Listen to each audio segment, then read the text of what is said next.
An ex-WHO employee issued a warning about the recent meetings held by the World Health Organization's executive board, where they discussed a global government power grab in preparation for any kind of disaster or new pandemic. Dr. Astrid Stuckelberger worked for the WHO for 20 years, earned a PhD in public health, has published 12 books, and has written more than 180 scientific articles. Dr. Stuckelberger received information from WHO insiders that reported to her about their recent conference, and she issued this startling warning message. Quote, "The fact that they are suddenly distancing themselves from restrictions is just a game. The last week of January 2022, WHO held an emergency meeting and deliberations in Geneva on expanding its powers to take over all member states in the event of a pandemic and, quote, any other form of threat or disaster. WHO wants member states to sign a new treaty on COVID-19 which expands the 2005 treaty. Once signed by the Ministers of Health, the WHO Constitution, according to its Article 9, takes precedence over a country's constitution during natural disasters or pandemics.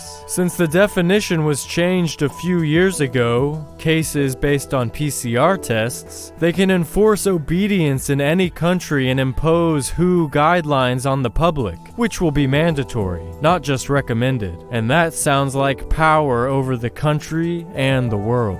According to Dr. Stuckelberger's insiders, the WHO wants to implement the measures by May of 2022. But the real question is, what kinds of so-called disaster or threats will constitute the World Health Organization's forced intervention in sovereign countries? New pandemics? Climate change? Nuclear war? And most importantly, how will this power be abused? Perhaps that's what Tedros, the head of the WHO, was discussing at the 150th session of the WHO Executive Board in Geneva, Switzerland, held just before the emergency meetings that Dr. Stuckelberger warned about. We have also taken several steps to put in place new mechanisms for future emergencies.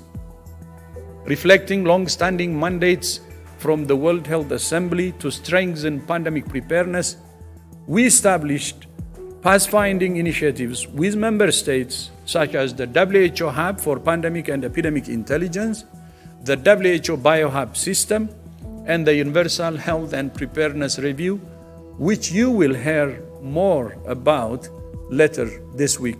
This is Brian.